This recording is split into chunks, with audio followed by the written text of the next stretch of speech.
Ahora se va al Senado, ahí está la información. Despacho al Senado, reforma para establecer voto obligatorio es aprobada, en particular en la Cámara de Diputados. La discusión estuvo marcada, por la baja participación en los comicios del pasado domingo para elegir gobernadores regionales, donde la convocatoria fue de un 19,61% del padrón. La reforma constitucional fue aprobada con 105 votos a favor y 33 en contra, por lo que fue despachada a la Cámara Alta. Y una de sus impulsoras, la ADC, Joana Pérez, dijo a La Tercera que el objetivo es que pueda implementarse para las elecciones presidenciales y parlamentarias del 21 de noviembre. Exacto. Bueno, el voto, recordemos que el voto obligatorio existió en nuestro país hasta el 2012 y ahí se produce un cambio sobre el entendido de que el voto voluntario tenía más que ver con la democracia, ¿cómo decirlo? Liberal, madura, ¿no? Que el votante o la votante va a estar lo suficientemente inspirada y por lo tanto no hay que obligar a nadie, sino que esta es la verdadera democracia. La verdad es que esto es bastante discutible. No es que exista una mejor o peor democracia porque haya o no voto obligatorio o voto voluntario. Pero ¿cuál fue el punto en Chile? Que la participación comenzó a bajar de manera bastante aguda, pese a que antes lo que existía era voto obligatorio, pero la inscripción había que, naturalmente, era voluntaria, claro. Eso es, ¿no? Entonces, si usted se había inscrito, obviamente votaba. ¿Cuál es el punto con el voto voluntario? La inscripción es automática, pero usted decide si va a votar o no. Y le voy a poner un ejemplo para que se entienda la baja participación.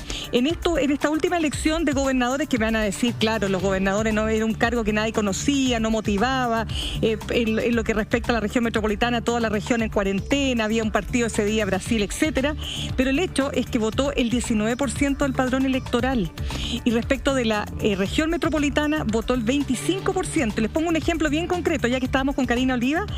Maipú, donde ganó el Frente Amplio, Tomás Bodanovich, el candidato que desplazó a la exalcaldesa, fíjense ustedes que en la última elección del 15 y el 16 votó el 49,9% del padrón electoral. Para esta elección a gobernadores votó el 25,45%. Así, Puente Alto del 43 bajó al 21%, la Florida del 50%, un poco más, bajó al 28%, etcétera. Entonces, acá se produjo la votación más baja desde el año 2016. Por lo tanto, lo que termina ocurriendo hoy día es muy importante, pero sobre todo esto tiene que ir acompañado con otra ley que ahí a lo mejor nos puedes explicar tú, Claudio, en mayor detalle, porque tiene que ir acompañada con una ley adicional que establezca la sanción. Mira, saludamos a Claudio Rojas, que se incorpora a la conversación, y también queremos saludar al diputado Andrés Longton, que se suma a nuestro programa. Diputado, ¿cómo está? Buenas tardes. Buenas tardes, Julia. ¿Cómo están el panel? Saludos a todos. Hola, diputado. Diputado, de aprobarse en el Senado, la reforma va a regir una vez que finalmente se modifique la ley orgánica constitucional respectiva. ¿Tienen una fecha? Porque la gente hoy día se pregunta desde cuándo, cómo se aprobó, va a haber una multa para los que no vayan a votar. Sí, mira, Julia, hoy día aprobamos el voto obligatorio con una reforma constitucional que esperemos se apruebe pronto en el Senado, pero eso efectivamente va amarrada a la ley orgánica. De hecho, va en un transitorio de la reforma que dice que mientras no se apruebe la ley orgánica, obviamente no entrará en vigencia. Nosotros queremos que entre en vigencia para elecciones de final de año, parlamentarias y presidenciales. Y es por eso que ya estamos abocados a trabajar en esa ley orgánica, la modificación respecto a las sanciones o también incentivos. Pueden ser las dos cosas o una u otra. En Chile, recordemos que las sanciones monetarias que se tramitaban a través del juzgado de policía local para quienes no iban a sufragar, la verdad es que no tuvo mayores efectos porque finalmente no se cobraban por la dificultad, principalmente con la notificación. Entonces, estamos mirando varios países, derecho comparado, principalmente para ver qué mecanismos utilizan. Hay distintos. Mira, a mí me parece que el tema va primero por que el Ejecutivo nos ayude con la urgencia respecto al proyecto que establece la cercanía de los locales de votación al domicilio de los electores que están en el Senado. Por otro lado, también el tema del transporte público gratuito, porque obviamente que hay que disminuir esa brecha de desigualdad social que existe respecto a quienes tienen los medios para ir a votar respecto a quienes no los tienen. Pero respecto a las sanciones, creo que mezclando lo monetario también con ciertas provisiones quizás de ejecutar ciertos trámites, si es que no se va a votar, podría liberar un poco el juzgado de policía local y sí obviamente poner el énfasis en otra forma de cobro para hacer mucho más efectiva esta que la que existía. Andrés, pero más Sí. corto, porque al final, ¿fue con sanción o va sin sanción? Porque se aprobó el voto obligatorio, pero hasta donde informan todos los medios de comunicación es sin sanción. Sí, lo que pasa es que es una reforma constitucional. Todo lo que tiene que ver con las sanciones o eventuales incentivos es materia de ley orgánica, no es materia de la Constitución. ¿Quién Por lo determina tanto, eso? ¿Cómo? ¿Quién va a determinar si va aparejada una sanción o no? Entonces, ¿cómo es materia de ley Lo orgánica? vamos a determinar en la ley orgánica. De hecho, hay varios proyectos que ya están fusionados en la comisión y que estamos ya empezando a discutir. Entre ellos se planteó también el tema de la desinscripción voluntaria, es decir, que las personas tengan la posibilidad de desinscribirse antes de una elección, porque hoy día la inscripción es automática y el voto es voluntario. Sí. Entonces hay distintas propuestas y tenemos que escuchar también a distintos especialistas en la materia para efectos de establecer un mecanismo que resulte para que la gente y que en nos definitiva entienda. sea efectivo. Diputado, hola, gusto saludarlo, para que la gente nos entienda. Hola, entonces, hola, se saca la ley, va sin sanción porque eso es materia de ley orgánica. Una vez que esté más o menos avanzada, ahí se ponen estos detalles como las sanciones, como la posibilidad de que un ciudadano pueda decir en esta elección en particular no quiero participar, etcétera, etcétera, etcétera. Pero del Congreso no va a salir sin sanción. No sale sin sanción, y si saliera, a ver, hagamos que salga del Senado el voto obligatorio como está, como se aprobó hoy día en la Cámara. Ya. No va a entrar a regir mientras la ley orgánica no esté aprobada en ambas, en la Cámara y el Senado, y esté publicada. Es decir, por mucho que aprobemos el voto obligatorio hoy día y el Senado mañana, necesitamos sí o sí esta ley, porque si no, porque así lo establece hoy día la norma que aprobamos. Que hasta ¿Cómo quedó la norma? Eso es lo que a mí me interesa, el tema de la inscripción, los detalles de la norma, porque mucho se ha especulado, mucho se ha hablado, pero ¿qué es lo que se aprobó puntualmente hoy día en la Cámara de Diputados?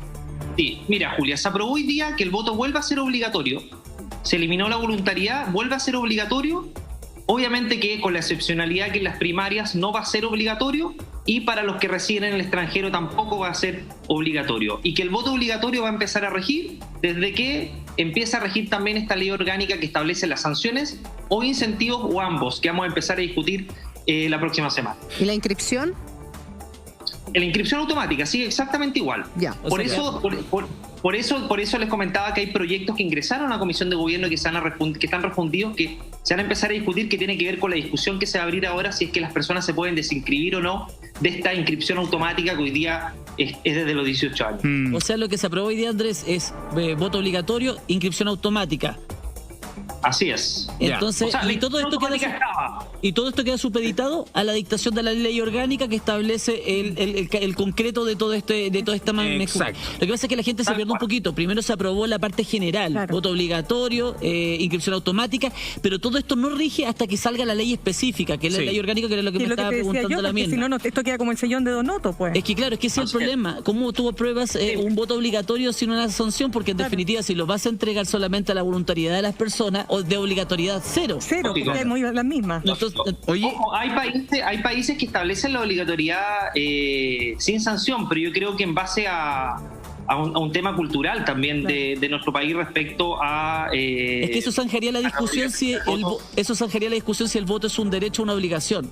Si lo dejan con obligatoriedad, lógicamente pasaría a estar dentro del catálogo de obligaciones. Pues sería un derecho también, pero sería básicamente una obligación. Claro. Pero eso dependería de la educación cívica de cada persona, que lo entendiera como una obligación y que lo viera como un deber a cumplir. sí, el diputado Longton fue uno de los diputados oficialistas que votó para aprobar el voto obligatorio. Fueron 105 votos a favor, pero no fueron pocos los votos oficialistas que votaron en contra.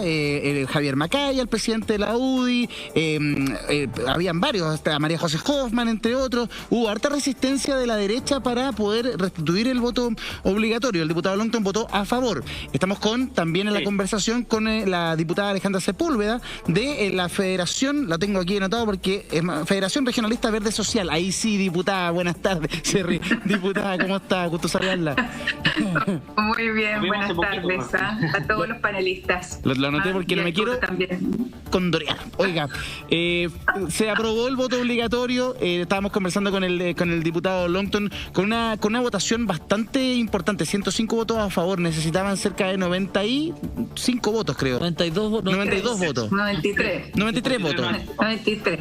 Sí. Entonces están Sí. bastante de acuerdo en el Congreso de que el voto obligatorio hay que restituirlo. ¿Cuáles eran los argumentos que presentaba ese sector de la derecha que se negaba a restituirlo, diputada?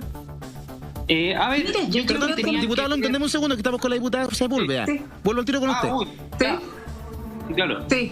No, mira, yo creo que tiene que ver más bien con el que ellos dicen, ¿no es cierto?, que aquí hay una libertad que hay que respetar, que es un proceso más bien que cada persona tiene que decidir si va o no a votar. Pero son argumentos que yo creo que lo válido hoy día es como una amplia cantidad de, ¿no es cierto?, de diputados y diputadas votamos a favor por un concepto que para nosotros es muy importante.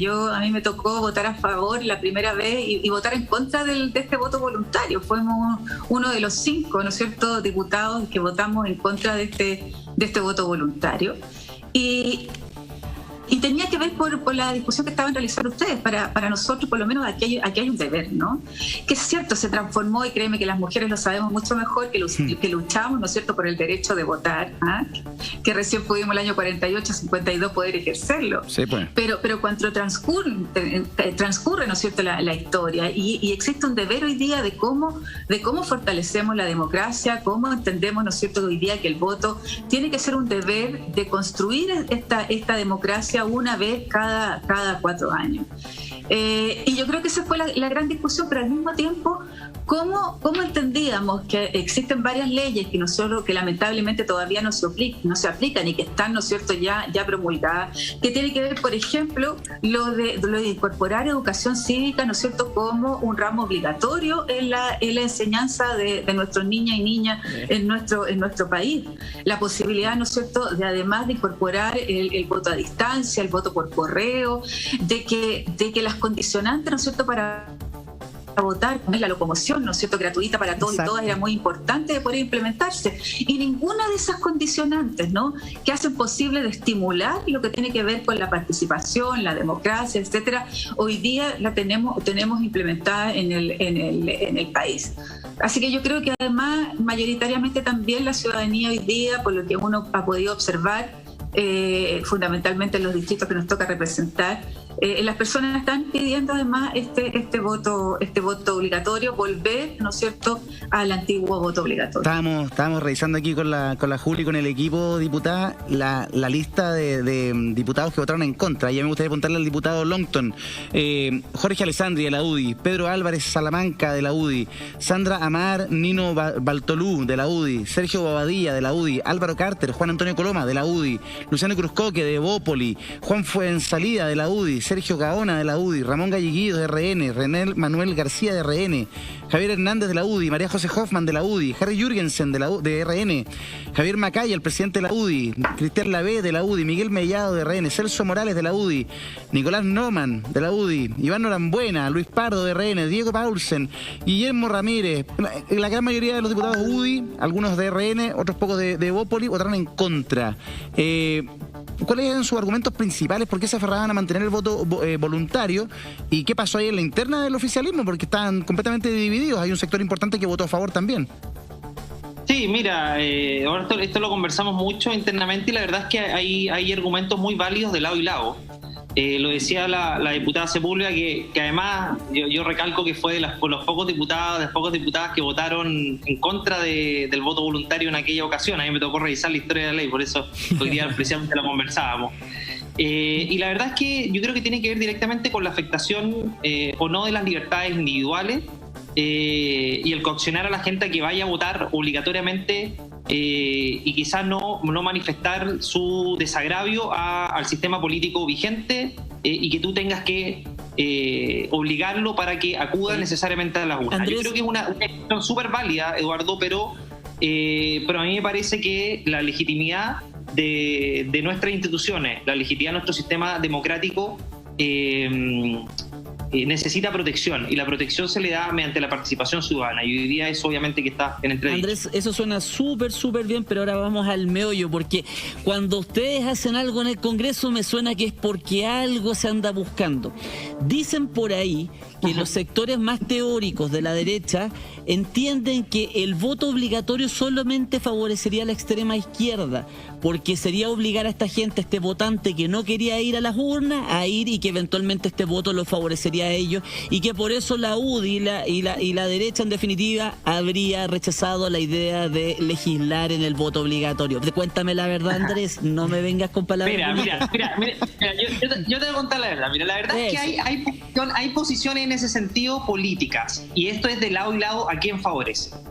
Pero yo me quedo con una cuestión que pasó hoy día y que no pasa generalmente, es que porque ningún sector político tenía claro a quién favorecía, este fue un proyecto que se aprobó de manera transversal.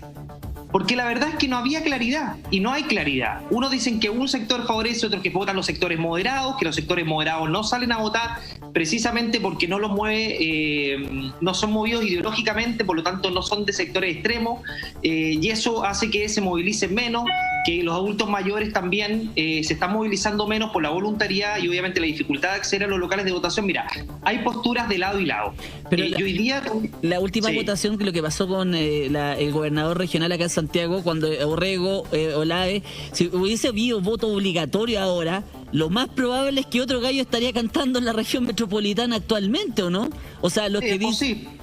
Por eso te digo, o sea, los que hablan de que efectivamente se podría generar un movimiento mayor de gente un poquito más de ideas más extremas, podría haber sido, ¿no? Es que yo creo que todavía están en la lógica, perdonen diputados, todavía están en la lógica que los partidos son dueños de los votos. Sí, pues que sí. Y lo que demostró, por lo menos para Chile Vamos, la última elección de gobernadores, es que solo la Araucanía consiguieron solo uno. Entonces no entiendo por qué la UDI se aferra a esta idea de que obligar a todos a ir a votar y cumplir con un deber cívico finalmente podría beneficiar a la extrema izquierda. Yo concuerdo con lo que usted dice, al final nadie tiene claro a quién va a beneficiar, porque esa lógica partidista y a quién pertenecen los votos cambió absolutamente, diputada Sepúlveda, no sé qué piensa usted. Mira, yo Julia, estoy absolutamente de acuerdo contigo. O sea, hoy día ni las encuestas ni las calculadoras sirven. Exacto. Entonces, frente a lo que está ocurriendo, es lo que hemos dicho de cómo, primero, cómo estimulamos, ¿no es cierto?, a que cada uno, ojalá esto fuera voluntario, pero no lo es. ¿Y por qué? Porque nunca se han dado las condiciones, además, de tener, ¿no es cierto?, esta educación cívica, de crear las condiciones para, por ejemplo, los sectores rurales puedan ir a votar, no tenemos la promoción obligatoria, ¿no es cierto?, etcétera. Entonces, hay un debilitamiento de que la persona pueda decidir, y pueda perfectamente decir, ¿sabes qué? Nulo, no voto por nadie, no me gusta nadie, raya el voto y diga lo que diga. Pero también la posibilidad, ¿no es cierto?, de que esa persona diga, mira, ¿sabes que no quiero ir a votar y me desinscribo? Y digo, no quiero ir, me desinscribo. Por eso que también es una alternativa, ¿no es cierto?, que hay que incorporar en las modificaciones legales. Nadie tiene la calculadora hoy día. Entonces yo concuerdo ahí con el diputado Longton en que no habían grupos que dijeran, no, esto me conviene, esto no me conviene. Y lo digo de verdad, yo mantuve mi postura exactamente de hace varios años atrás. Para mí esto es un deber, es un deber y tenemos que ir a votar. Lo que votes es responsabilidad tuya, pero también hay parte del Estado, ¿no?, y de los gobiernos de incorporar esta educación cívica que hace tanta falta en el país. Sí, pareciera que el enfoque, como lo ven en materia penal, no es la represión, sino que sería la educación. Podríamos partir por programas educativos reales de educación cívica para la ciudadanía, para que esto no fuera discusión. Si tuviésemos una educación cívica como corresponde, esto no sería tema. ¿Pero en qué gobierno se quitó la educación cívica? ¿En qué gobierno se quitó la educación cívica? Fue hace poco. Yo ya no estaba en el colegio. No, si nosotros ya habíamos salido, no te digo, de haber sido Bachelet 2 o Piñera 1. Se ha ido de... No, sí. Fue por ahí. Ya lo votamos. Ya tiene que ser parte de la educación. Está aprobado. Lo que pasa es que no se ha implementado, Julia. Claro, ya está implementado y fue parte de la discusión que ya tuvimos. Sí, o sea, la educación cívica ya está votado y debería implementarse, y no como un ramo que estuviera como medio licuado, ahí, satélite, ¿no? claro. Que tiene que ver con la historia de Chile, con no sé qué, ¿no? Sí, Entonces, sí. Yo creo que, y eso está ahí, y lamentablemente, ¿no es cierto?, todavía no se incorpora como corresponde al currículum. Sin lugar a dudas. Diputado. Sí, a ver, yo creo también con los incentivos, Eduardo, que cuando se cambió de voto obligatorio a voto voluntario, hubo la impresión de que mágicamente por ese cambio la gente iba a seguir Sí, a motivar. participando, sí, a votar a la urna. Claro, pero no se acompañaron de incentivos suficientes y necesarios. Mira, yo revisaba con derecho comparado, no hubo ningún país en el mundo que cayera tanto en su participación como Chile cuando cambió de voto obligatorio a voluntario. ¿Por qué? Muchos van a decir que la mayoría del mundo tiene voto voluntario, sí, pero en Latinoamérica no, porque Latinoamérica también funciona distinto respecto a la desafección que existe con sus instituciones y contra también de su autoridad. Entonces eso había que incorporar ciertos incentivos, como por ejemplo lo que te hablaba hace un rato, acercar los locales de votación al domicilio de los electores. Mira, no puede ser que tú teniendo un local de votación a 500 metros te hagan ir a votar a kilómetros. Totalmente. Cuando tampoco tienen los medios para hacerlo. Entonces hay que disminuir esa brecha de desigualdad social y no se han generado esos incentivos suficientes. La diputada lo decía, el transporte público gratuito. O sea, sí, todos esos elementos obviamente van a significar que para la gente sea un costo menor el ir a votar, y va a emparejar la cancha también respecto a todos los Andrés, sectores. cortito, ¿qué le responderían ustedes a las personas que les dicen que con la embarrada que tienen a nivel país con el tema política y con todo lo que ustedes están simplemente buscando es lavar su imagen y obligar a la gente a participar para limpiar la cosa política? A ver, yo creo que gran parte de la desafección de la política tiene que ver también con nosotros, con los políticos, y eso no me cabe ninguna duda, de cómo dialogamos, de la incapacidad de ponernos de acuerdo, y cómo además ahora estamos obligándolo a ir a votar, pero también tiene que ver también que ver con resguardar el sistema que nos rige y las garantías que tiene un sistema democrático. Si nosotros tenemos autoridades, mire, te voy a poner el ejemplo de los lagos. En los lagos el gobernador en segunda vuelta participó el 12% de la gente. Es decir, el gobernador está electo con un poco más del 5% del padrón electoral. Claro. Entonces, obviamente que si tú tienes un gobernador que más del 90% no votó por él, obviamente que se genera una desafección. ¿Y qué pasa si yo te digo que el nivel de candidato es tan malo, tan penca, que lógicamente no quiero ir a votar por esa gente? Mira, gran parte de la discusión tiene que ver con la competencia. Siempre se dijo que la competencia en el voto voluntario, que a mayor competencia, mayor participación. Y en la región metropolitana lo vimos. Teníamos 2 candidatos muy competitivos y que no superó el 25% de participación. Por lo tanto, yo creo que esto es un fenómeno a nivel nacional. No se trata de buenos o malos políticos. Mira, hoy día los buenos y los malos políticos lo están eligiendo la gente que no va a votar. Y eso no puede ser, porque nosotros tenemos que tener un padrón electoral que participe, que sea representativo de los anhelos y sueños e intereses del país. Y eso hoy día no está retratado. Entonces, eso me parece que está afectando también cómo hablan los políticos, a quiénes se dirigen, que le hablan a ciertos nichos y una larga discusión.